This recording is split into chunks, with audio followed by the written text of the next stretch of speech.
It's Saturday, and welcome to another episode of PO Cubed, your chronological guide to Nintendo's handheld consoles.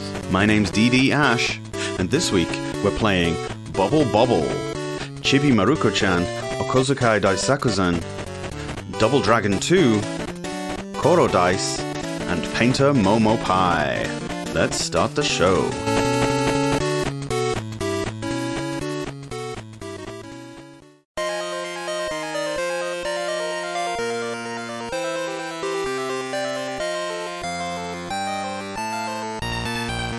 Bobble DMG-B2, developed and published by Taito Corporation. I remember going to the swimming pool with my father when I was very young, doing the obligatory half-hour swim or whatever, and rushing out the changing room as quickly as I could just so I could watch the demo sequence rolling on the Bobble cabinet they had there. I was never allowed to play it. I guess my dad thought 20 pence was too much to watch a 5-year-old die 3 times inside 30 seconds, but I vividly remember the look and sound of the game. This was probably 1992 or so, which, considering it was originally released in 1986, stands testament to the enduring appeal of one of Taito's greatest creations. In Bobble, you control a dragon called Bub, and you have to work through 100 levels in order to gain a magical potion to save your sick brother. Many versions of this game are 2-player, of course, and have a different story, but they didn't try to implement this into the Game Boy version. That's probably for the best. Anyway, the game's gimmick revolves largely around blowing bubbles. The idea is that you encase the various enemies, featuring a whale, a spring thing, a space invader alien, and what looks like a helicopter, in a bubble, and then pop it. It'll then turn into a prize, which you should try to collect for your score. If you don't manage to pop the enemies in time, they'll bust out and be angry at you, turning red, well, darker in this case, and running about much faster. Any contact with a bad guy and you're dead. You need to capture and pop all enemies to move down to the next floor. It's possible to ride bubbles too. You need to hold the jump button down to bounce on the bubbles. Later on, this is vital to access higher ground. The levels are cyclical. Passing through the left side of the screen brings you out on the right, and top to bottom. There are other bubbles that are filled with water, which creates a waterfall that you can ride, or some that release fireballs or electricity to harm your enemies. There are candies that appear. These speed you up or increase your bubble blowing speed. In fact, there are tons of other items. You're always finding new stuff that you didn't know were there. There's a potion that drops a load of prizes, and a book with a skull. If you take too long, this invincible ghost enemy called Baron von Blubber comes out to chase you. There are 100 levels, with new enemies introduced along the way. Some later enemies fire projectiles. The bosses, after every 25 levels, are varied and really tough. Most versions of Bobble are single screen, but thankfully they didn't do that on the Game Boy version. This one actually scrolls a bit. If you remember how Pac-Man fared, it really hindered the gameplay, but here it actually works much better. I suppose that's due in part to the fact that the levels are not solely based on the original arcade ones, but rather these are different levels that were sculpted with the Game Boy screen in mind. The number of sprites on screen is dealt with very well by the use of the frame flickering technique we've seen a couple of times. Here, the bubbles and prizes flicker on and off on a frame basis. With the older style LCD screen, this utilizes the usually negative blurring effect to its advantage, as each frame sort of sticks around for a little bit afterwards, meaning everything is nice and visible despite only technically being on screen for half the frames. However, when you play this game on a Game Boy Color or Game Boy Advance, you don't have this motion blur, which makes this game a weird example of looking worse when played on a better console. Look for instance at the screen capture in the book. It only shows half of each sprite because the image is a representation of one frame. Melded together with the following frame, it makes a lot more sense. The music is on point and replicates that famous tune to a T. All in all, this is a really decent port of Bobble, one of the better arcade conversions on the system. I don't feel the same whimsy and wonder as I did all those years ago staring at the arcade cabinet, but still, it's the version of the game that I play more than any other.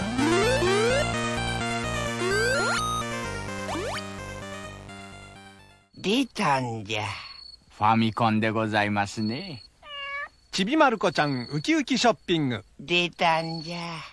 ファミコンでございますね。ナムコから発売である。Chibi Maruko-Chan, Okozukai Daisakuzen, DMG-CMJ. Developed by Kid and published by Takara. Maruko-chan has become infatuated, like any covetous child, with a bunch of cool-looking things in her local store. Being a child, who for some reason has been left unattended to roam the streets, she has no cash, and needs to invent a way to get it, namely, hustling all her neighbours. Essentially, in what looks on the surface to be an RPG, it's not, by the way, you control Maruko-chan as she wanders the town challenging people to games of rock, paper, scissors. It seems odd that some of these grown adults would gamble with a little girl for energy, but there it is. If you win 2-0, you get more of this energy than if you merely win 2-1. As well as this, certain people will give you special cards should you win. You'll need these in a bit. Once you have enough energy, then you can enter some of the buildings at the top of the town and gamble them. This part has a little more variation. Depending on the person you gamble against, you'll play one of several different games. There are 2 card games, neither of which have any skill or really make any sense. You just sometimes win and sometimes lose. The slot machine is better, although quite rare, because there is at least a sense of your own inputs making a difference. The final game is a craps throw, where you and your partner roll 3 dice, and whoever gets the highest total is the winner. You can only gamble with the people once, however, unless you have the required card to reset them all. The problem with these cards is they're random, and some actually have negative effects. One in particular, the Maruo card, will eat up 50% of your money in some horrendous life lesson that sounds a hell of a lot like taxes to me. Tough break, kid. You can store it in a piggy bank to avoid this, but that reduces the amount you have to play with. This game seems like it can be fun on paper, and indeed, Chibi Maruko-chan had what seems like a record number of Game Boy games. They better improve though. Okozukai Daisakuzen isn't really even a game, as the entirety of the events are random, with the odds stacked against you.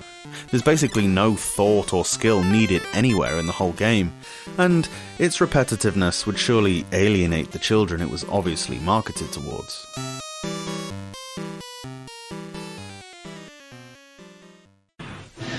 Double Dragon 2, The Revenge. Full power for your NES. 9 incredible missions, 2-player simultaneous action. Double Dragon 2 from Acclaim, the best action game ever. Double Dragon 2 DMG-D2, developed by Technos Japan and published by Technos Japan in Japan and Acclaim in North America and Europe. According to the box art, Double Dragon is the greatest martial arts series ever. Hey, who am I to argue that point? Strange to proclaim that here though, as this is actually not a port of a Double Dragon game, rather it's a localization of a game from the Kunio-kun series, and plays more like a Renegade game. The graphics, music and storyline were changed for the Western release to tie in with the existing franchise more closely, but canonically it's unrelated. The majority of enemies are not tough to beat, most only take a couple of hits. A surefire technique I use is to press A and B simultaneously to crouch, followed immediately by B, which does a jumping uppercut. This pretty much always floors the guy, then you can walk up to his sorry carcass and press B to stomp a mud hole in his ass. That's your 2 hits right there, and they're pretty much done. If the main enemies are slightly too easy, the bosses are brutally hard. I'm not exaggerating with that word either. I hope you enjoy getting punched in the face by a 7-foot pugilist. It took me a good hour and more than one video walkthrough to pass the first boss, but basically you have to lead him to the top of the street, then walk down the screen a little so that your guy is lower than him while punching. It's bloody tough, and were I not trying to review the game, I would definitely not have persisted with it. Graphically and audibly, this game is stunning. The level of detail in the streets and subway sections are impeccable, really showing off what talented artists could do with only 4 shades to work with. The sprites, while similar to the first game, somehow look that bit better. Each level has a different accent to it, with a real attention to detail. The music is an original composition for the Western release of this game, but there are little callbacks to the classic Double Dragon themes that we know and love. The presentation is almost second to none by this point. I just wish that I could say the same about the gameplay. It's not horrible, it's a fun traipse through the familiar tropes of a 90s beat-em-up. The controls are tighter than before, and the action is of a much better pace. The bosses just make you want to cry. I mean, at one point, you actually fight a guy with a handgun, using just your fists. The boss on the 3rd level is Leatherface, for God's sake, complete with a chainsaw. Maybe I'm being a wuss about it. These are the cold, hard streets after all. But if I knew the bad guys were packing lethal weapons, I would not be trying to jump kick them. It's hard not to compare these games to the NES ones, as they're arguably the most well-known renditions of Double Dragon, but it's not totally fair or accurate to do so here. Anyway, Double Dragon 2 for the NES was probably the highlight of the trilogy, although for some reason I find it hard to appropriate that word to this one. It's certainly better overall than the first one, but by no means the classic it maybe should be. Still, I'm glad we have it.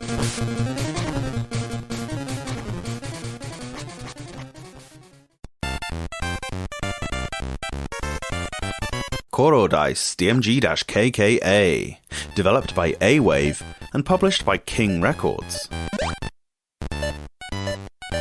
If you want a new puzzler you've probably not played yet, but can't figure out some of the Japanese exclusives, may I present to you Koro Dice. Literally, roll the dice. This is a super simplistic game where you must move a die about various grids from the start position to a designated tile. This tile will have a number on it, and it's your job not only to land your die on the tile, but also have the same number face up when you do so. Each board has various blockages as well as barriers that move at the same time you do. You need to somehow maneuver your die to the finishing point in such a way that these moving blocks are not in the way. The game is incredibly straightforward.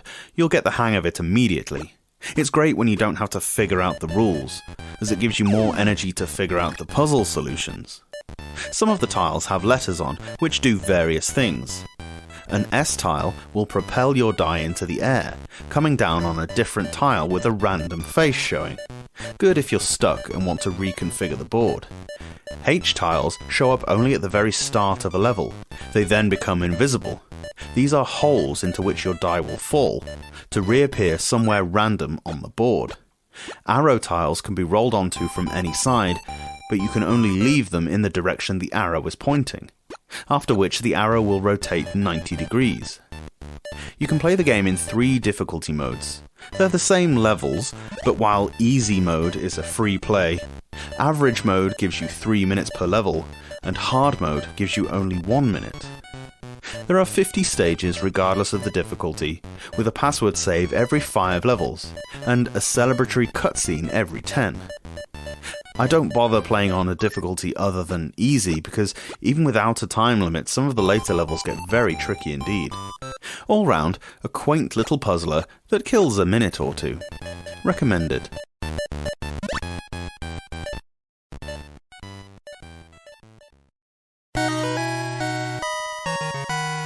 Painter MomoPie DMG-PEJ, developed and published by Sigma Enterprises.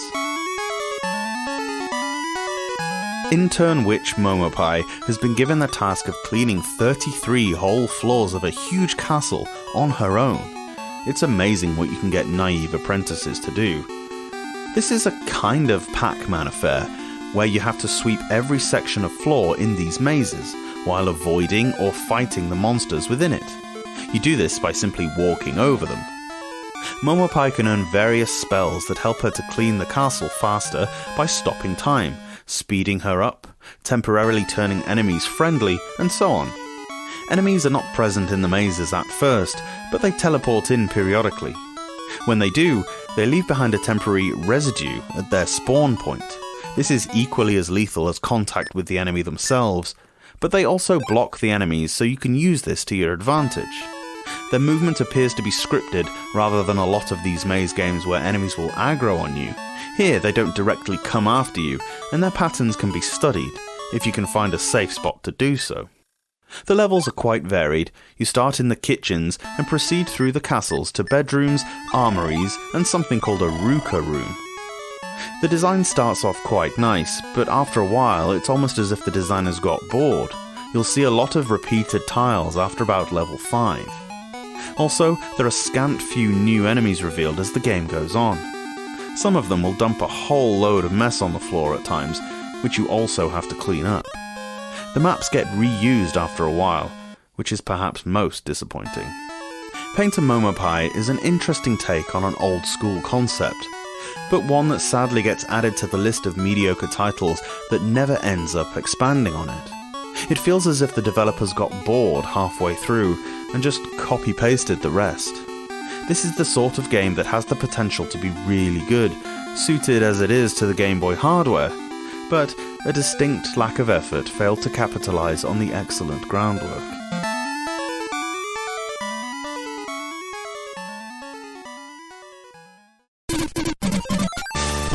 Thanks for listening to the Portable Power Podcast. If you want to support the show, the best way to do so is on Patreon at patreon.com/portablepowerpodcast. Or subscribe on the YouTubes. We have daily uploads Monday to Friday, where you can watch me suck at the games as I talk about them. You can tweet me at POCubed or on any of the other socials you might expect. Thanks again and have a great weekend.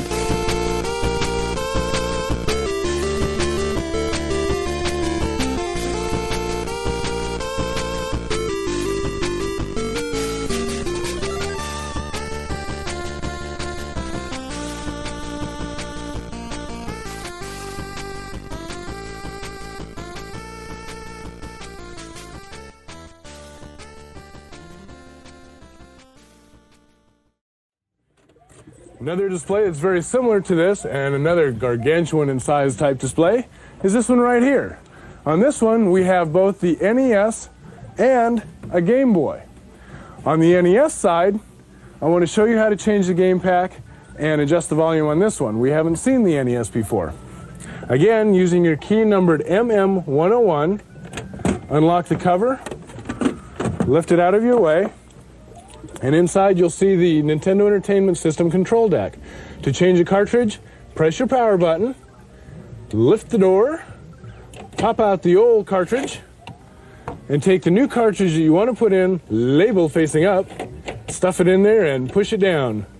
Pop down that door, push the power on, and you're ready to play. One more thing before we get out of here is this volume control over here. You've seen the board before, you've seen the silver shaft before, and there's a little rubber grommet. Just take it and turn your volume up or down, and you're all set. Don't forget, close the door and lock it.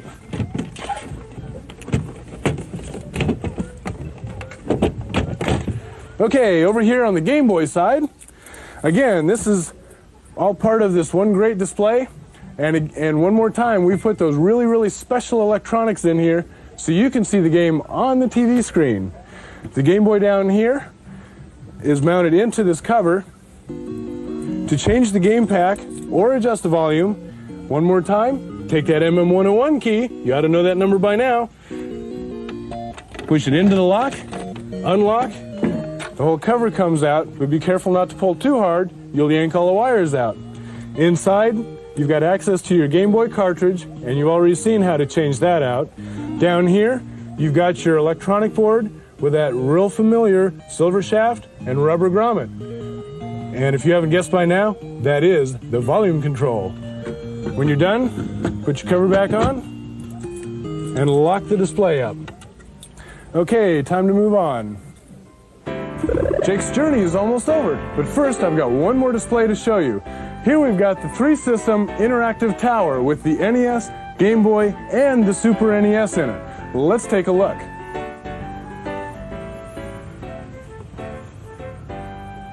Pretty cool, huh?